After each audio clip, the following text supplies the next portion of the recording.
Hello बच्चों, let's read out the question first. 1 kilogram of ice at -10 degrees Celsius is heated until the whole of it evaporates. यानी कि बोल रहा है एक 1 kg ऑफ आइस है जिसको जो कि -10 डिग्री सेल्सियस पर है, उसको हीट किया जाता है जब तक कि वो इवेपोरेट ना हो जाए. So how much heat is required, इसके लिए कितनी हीट रिक्वायर्ड होंगी.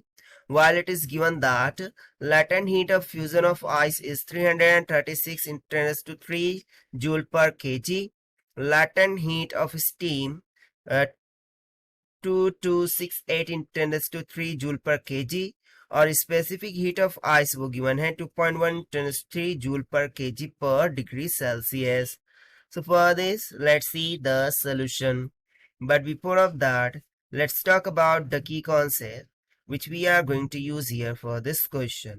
So basically जो हीट ट्रांसफर होती है उसका फॉर्मूला क्या हो जाता है, Q is equals to M into C into delta T, जहां पर M मास ऑफ सब्सटेंस है, C क्या है, स्पेसिफिक हीट है of the substance, delta T is a change in temperature. Right. So बस इसी फॉर्मूले का हम यहाँ पर यूज करेंगे. सो चलिए हम स्टार्ट करते हैं सोल्यूशन से. बट बिफोर ऑफ दैट देखिए, हमें 1 kg ऑफ आइस को इवेपोरेट करना है. सो ये कितने प्रोसेस से जाएगा वो प्रोसेस पहले देख लेते हैं. तो सबसे पहले तो मुझे जो 1 kg ऑफ आइस है, ठीक है, वो कितने डिग्री सेल्सियस पर है, -10 डिग्री सेल्सियस पर है. सो उसके मुझे सबसे पहले तो कितने पर लाना होगा, 0 डिग्री सेल्सियस पर. सो मैंने क्या किया, इसको हीट दिया. सो ये 1 kg ऑफ आइस अब कितने पर आ गया, 0 डिग्री सेल्सियस पर आ गया. ठीक है. सो यहाँ पर जो भी हीट रिक्वायर होंगी उसको मैं मान लेता हूँ Q1. देन अगेन मुझे ये 0 डिग्री सेल्सियस पर जो आइस है उसे अब वाटर में कन्वर्ट करना होगा.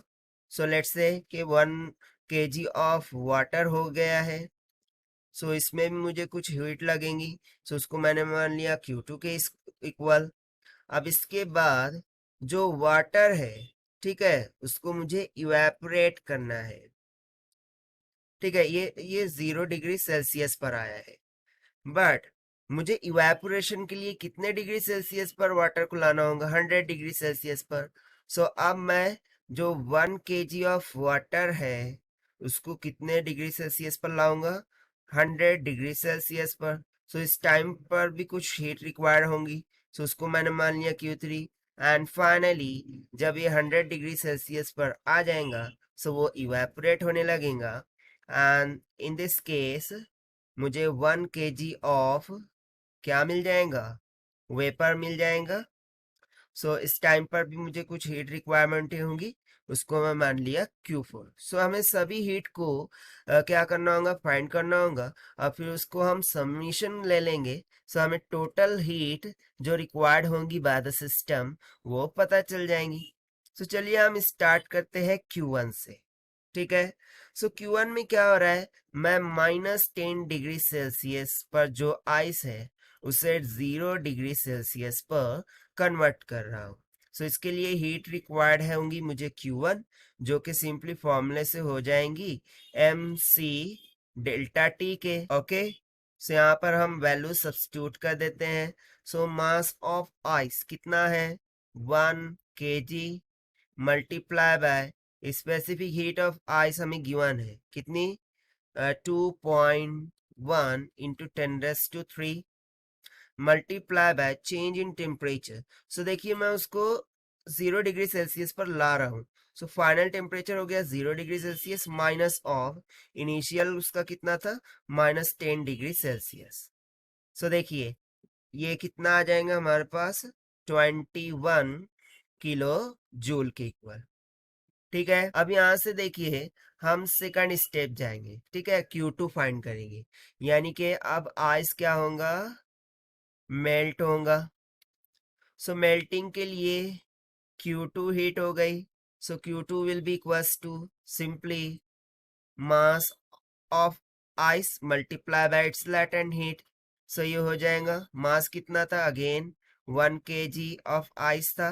उसकी लैटेंट हीट देखिए हमें गिवन है, latent heat of steam, okay sorry, latent heat of fusion of ice देखिए इतनी गिवन है, सब्स्टिट्यूट कर दीजिए, कितना आ जाएगा 336 इंटू 10⁻⁻3, सो ये आ जाएगा कुछ 336 किलो जूल के इक्वल। अब मेल्टिंग के बाद मुझे क्या करना है, उसको वाटर में कन्वर्ट तो हो गया है, बट ये एक्चुअल में 0 डिग्री सेल्सियस पर है, ठीक है, मुझे आप क्या करना है, उसे 100 डिग्री सेल्सियस पर लाना है। So 0 degree celsius to 100 degree celsius of water, ये नेक्स्ट स्टेप थी हमारी। सो इसमें जो हीट रिक्वायरमेंट है वो है कुछ Q3, सो ये इक्वल हो जाएंगी, फॉर्मूला लगा देंगे mc डेल्टा टी, मास कितना है again 1 kg, specific heat capacity of water वो हमें पता है, दैट इज 4.2 इंटू 10⁻3, ठीक है। सो मुझे यहाँ पर लिख देने दीजिए, स्पेसिफिक हीट फॉर वाटर वो क्या होती है 4.2 इंटू 10⁻3 जूल पर केजी के इक्वल, ठीक है। सो वहीं यहाँ पर मैंने सब्स्टिट्यूट कर दिया है, मल्टीप्लाई बाय ना टेम्परेचर 0 डिग्री पर था, मुझे 100 पर ले जाना है, यानी कि फाइनल 100 हो गया और इनिशियल कितना था 0 डिग्री सेल्सियस। सो इसको मल्टीप्लाई कर दीजिए, कितना आ जाएगा 420 किलो जूल।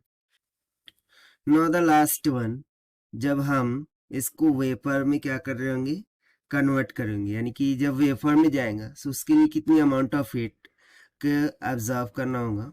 सो उसके लिए हम मान लेते हैं Q4, right, and that will be equals to mass into L, that is latent heat of क्या होगा, स्टीम हो जाएगा। So this is equals to mass कितना है 1 kg multiply by latent heat of steam, so ये हमें दे रखा था 2268 इंटू 10⁻³ के बराबर, 2268 इंटू 10⁻³ के बराबर, राइट।